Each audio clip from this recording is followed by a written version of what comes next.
welcome to the Truth Booth. This is an Ask Me Tuesday, and so I am going to draw out of this pot from questions that you have sent in that you want me to answer. So I just want to remind you that I haven't put a lot of thought into what I'm going to answer because I'm just going to have to think about it as soon as I draw it out of that pot. So I'm sure there are much broader answers. I'm not saying that my answer is the right answer, but the whole idea of this is that come into my house, we're having a cup of tea, and you just get an opportunity to maybe get a word from an older woman. So, or a peer if you are an older woman, okay?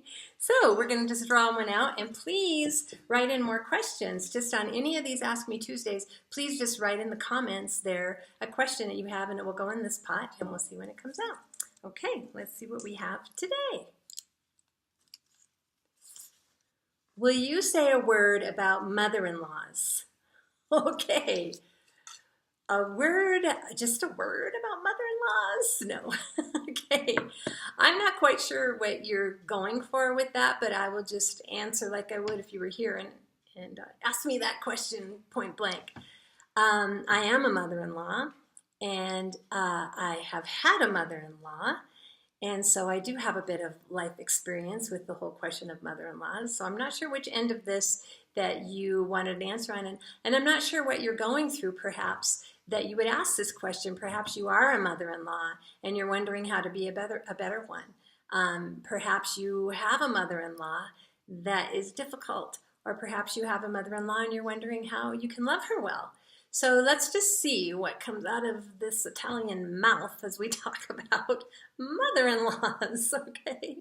Let's start with this. I am incredibly blessed to have a daughter-in-law and a son-in-law who treat me with respect and honor, but don't go out of their way to try to gain my acceptance or anything like that. Neither one of them have ever done that.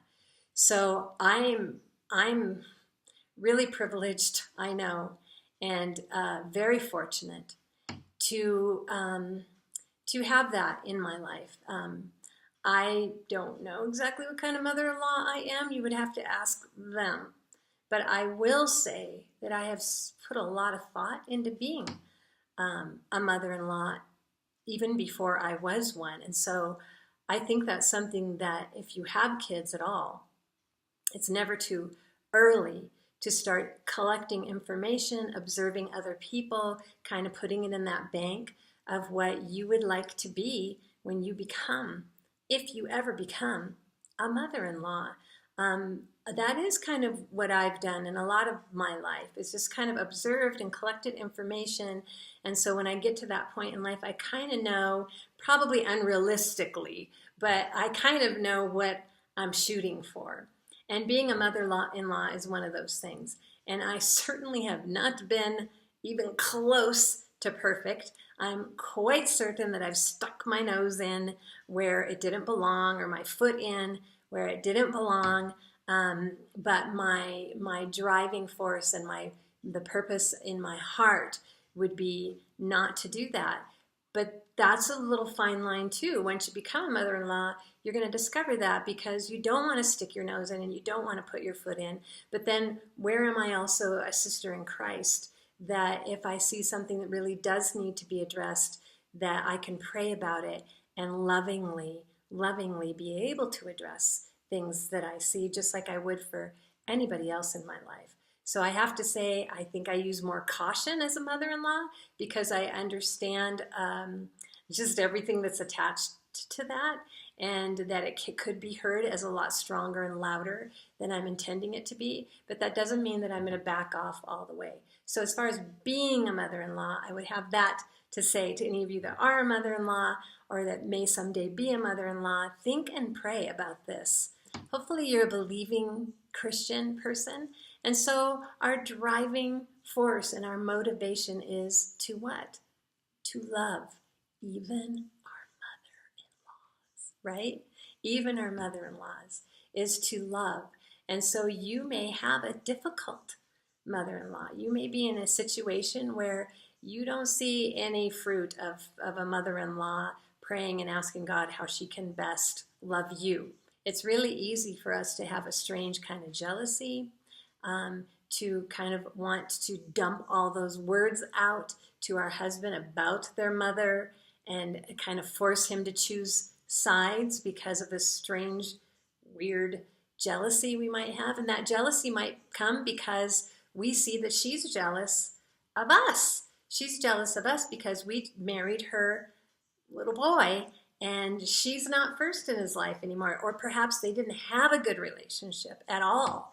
And now it's hard for her to see him have a good relationship with you as a woman. There's just a myriad of things we could talk about there. But the bottom line is something that isn't some brand new bursting forth, explosive answer you've never heard before. It just always comes back to the same thing, doesn't it?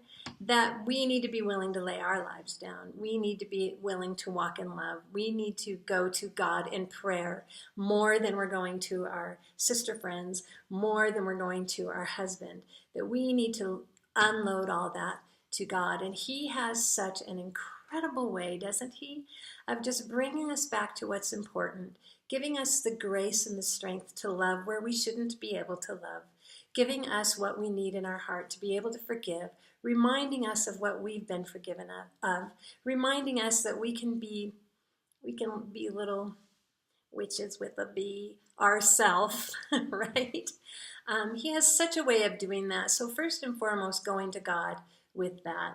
I think there's a thing in us too that as the daughter-in-law, a lot of times we would just want to gain that respect from that mother-in-law. We just really want that mother-in-law to say, honey, I have been praying for you all my son's life. I've been praying for someone just like you to come into his life, and I'm just so thankful to God that He answered my prayers and gifted us with you. That's what we kind of want to hear. I don't know too many women that hear that from their mother-in-law, but that's kind of what we want to hear. And if we set that up as the standard, which again is all about me, right? That's setting me up as the center of the story and the one who needs approval and the one who needs to be accepted and the one who needs to be loved for who I am and all, we're just going to drown in that, ladies. So maybe not setting that kind of a hope and a standard, but instead going to God and saying, like, what is my part in this? What can I do? What can I do to love this person well, even when it seems like there's a wall that doesn't want it?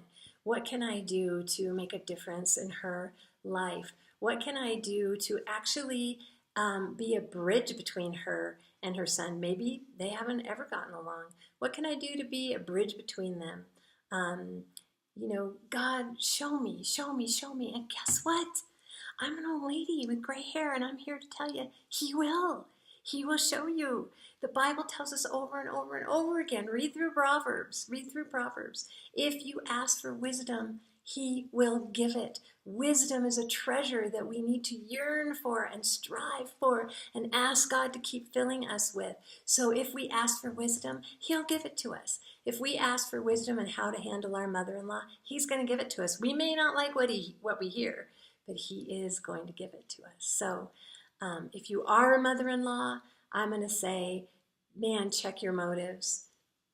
Probably keep your mouth shut a lot more than it's open. Think before you talk. Be praying for your son or daughter, daughter-in-law, son-in-law. Earnestly be praying for them. Not the type of prayer that's like, I'm praying that they're going to do this, this, and this because that's what I think is right. Not that kind of prayer. Praying earnestly for them. God, what would you have for them? God, what are you teaching them? God, what are you showing them? God, what is the desire of your heart for them? Lord, would you pour that on them? Lord, would you gift that to them? God, would you bless them with that? Lord, when they're in the middle of a trial and a struggle, God, don't let me rush to be the rescuer. Let them see that you are the rescuer. Help me to be somebody that builds that bridge with them, that fills them with those words, that I trust in you for them. I'm praying for them. Those kind of prayers, ladies. Those are the prayers we need to be praying. So I just want to tell you something, not to like put a halo over my head or anything like that, but just to share as an older woman. You know, when my kids were little and growing up, I would be praying as I was back then ironing clothes or doing household tasks. I would be praying for them and whether or not God wanted them to be married, and if he did, then praying over who they were going to marry. And I started praying way back then for me as a mother-in-law that I would be a gracious one, that I would be one full of love and acceptance, that I would not be one that judges and, oh man, is that so hard? That's why there's no halo. Take it off. It is just so easy to judge the way that my kids are raising their kids, to judge the way that they relate in their marriage. It's just so easy to judge. But I want to step back and think, oh, what would that have felt like with Steve's mom constantly holding that bar and judging me? Terrible, terrible. It would have undone me, right? And so I wanted to be the kind of mother-in-law that is constantly going to God with those judgments and saying, God, purge my heart. I don't want to be judgmental with my kids. So anyway, there we go. We've drank our tea and we've had our little chat, and that's what I have to say for today about mother-in-laws. See you next time. Hey friends, you can do me a big favor by pushing the subscribe button right down there. And then you're going to see a little bell, and if you click on that bell, then YouTube's going to let you know every time that I upload a new video. The reason why this is so important to me is because if I'm going to do these videos, it really is an encouragement if I see that people are actually watching these videos. So please subscribe here and click that bell. If you know of anybody that you think might like the things that I have to say, pass the information along, okay?